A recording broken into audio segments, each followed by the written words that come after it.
The effects of abuse and neglect. The Association for Supervision and Curriculum Development, or ASCD, defines abuse as cruel and violent treatment of a person or animal. There are 3 types of abuse: emotional, physical, and sexual. Physical abuse is typically most commonly discussed. It includes instances of punching, throwing objects, scratching, or using a weapon against another person. Sexual abuse is also fairly well known. It is referred to as rape and also includes any other undesired sexual behavior by one person upon another. The less commonly known type of abuse is emotional abuse, in which someone causes the diminishment of another's dignity and self-worth through means of intimidation, verbal assault, isolation, or humiliation. All 3 types are extremely detrimental to a person's well-being. Neglect is defined as the failure to care for properly. There are 2 types of neglect, emotional and physical. Emotional neglect is the failure to provide adequate nurturing and affection to a child for an extended period of time. It may also involve exposure to or witnessing extreme or perpetual domestic violence. Physical neglect is a deficit in meeting a child's basic needs like shelter, supervision, health care, clothing, or nutrition. Neglect and abuse have the commonality of hindering a child's happiness and development. In order to fully understand the impacts of abuse and neglect, we need to more closely examine how they can occur. The effects of abuse and neglect are caused by stress. According to an article by the CDC, the Center for Disease Control and Prevention, there are 3 main types of stress: positive, tolerable, and toxic. Positive stress is often caused by exposure in a new environment or situation. People can learn how to overcome this type of stress and can lead better lives as a result of their struggle. Tolerable stress is more intense but isn't permanent. Frightening accidents, natural disasters, or the death of a loved one are all classified as tolerable stresses. The last type of stress, toxic stress, is the category under which abuse and neglect fall. Toxic stress is caused by intense experiences that are sustained over long periods of time. Children cannot manage this type of stress by themselves, and support from others is integral in the healing process. When threatened, the human response system releases hormones and stays activated for a long period of time during toxic stress. It has been found that there are very detrimental side effects of this intense stress. Those who have experienced abuse and neglect are 2 to 5 times more likely to attempt suicide. According to the Child Welfare Information Gateway, they are more likely to engage in risky behavior and drug abuse. They may make them more prone to chronic diseases. They may suffer from perpetual anxiety attacks and depression, resulting in a lower threshold for stress and thus causing individuals to react to stimuli in abnormal and impulsive ways. They often suffer from social difficulties too, because they lose the ability to trust others as they used to and are often withdrawn. This affects a child's life in the classroom because, as noted by the Joyful Heart Foundation, they are often living in a state of persistent fear, which has been found to inhibit learning.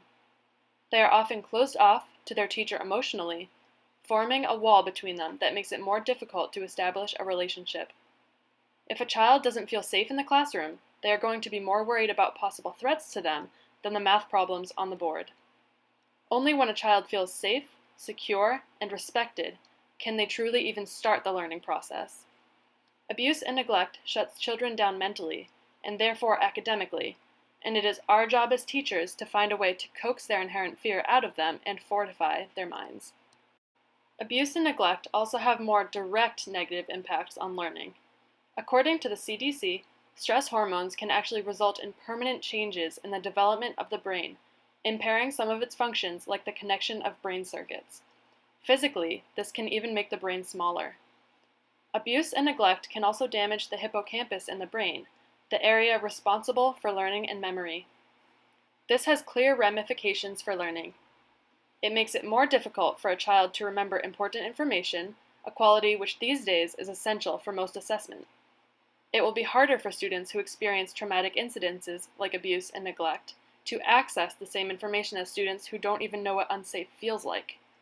In fact, according to National Academies Press in the article entitled Understanding Child Abuse and Neglect, poor academic performance overall, including standardized tests and grades, are associated with abused and neglected children.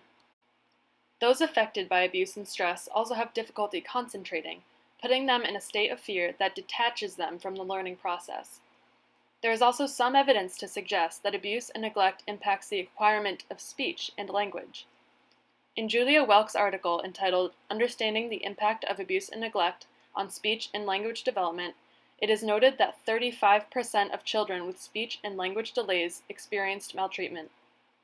While this may be simply correlation and not causation, there is also a tendency for those who experience maltreatment in some form to speak less, have a limited expressive vocabulary, have lower language comprehension, and communicate less information regarding their personal lives and feelings.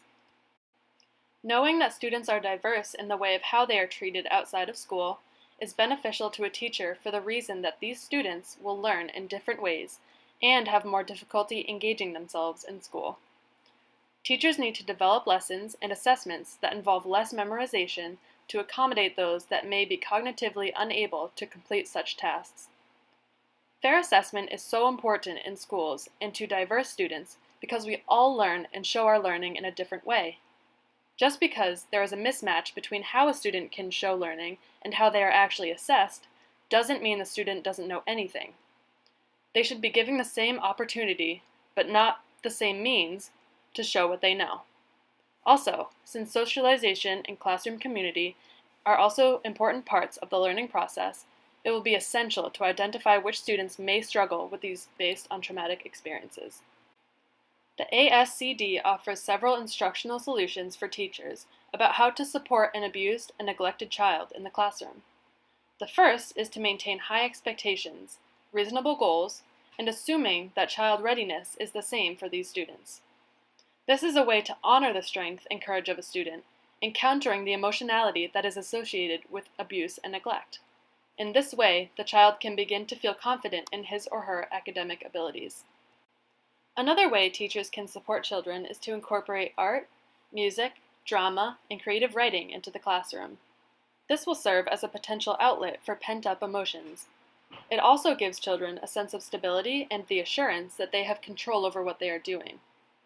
Keeping a consistent schedule is another way to make children feel like they have control over themselves and their lives, and take away the anxiety of not knowing what will happen next.